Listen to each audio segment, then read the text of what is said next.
They say every story has a hero and a villain, but in real life, it isn't that simple. In the life of Jack Rush, he was the hero, but there were no villains. Only competition.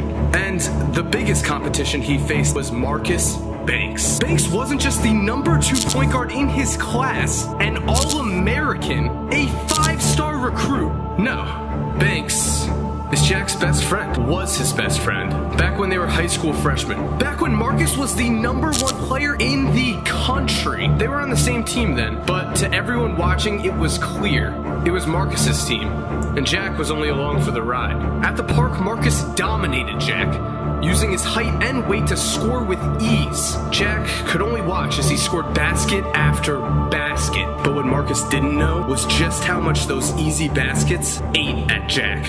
Every shot Marcus swished made him mad. Every game he lost made him angry. And with that anger, a fire began to grow. A fire that pushed Jack to practice hard. A fire that made him dive for every loose ball. And Jack became a coach's dream. A player who had talent and outworked everyone on the court. Now the name Jack Rush was all anybody could talk about. And Marcus, he became old news. And he couldn't take it.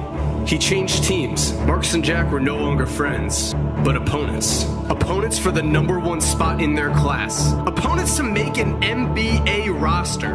Opponents for future All-Star games. Maybe one day. But for now, they were just opponents on an AAU basketball court. The summer's final game. Rush versus Banks for the number 1 point guard spot going into their senior seasons. And it was a bloodbath. Jack made plays. Marcus made plays. Jack's team jumped in front. Marcus's came back. And as the game went on, they showed their true strengths. Jack with his knockdown jumper, his passing vision, his speed, and ability to get into the lane and finish over taller defenders. Marcus showed his pure strength, his height, and put scouts in awe with his athleticism. But at the end of the day, game tied, Jack showed why he was the top point guard in his class. He made a huge defensive play and won the game on the other end. And with that, Jack Rush held on to his number 1 spot in the rankings, at least for now.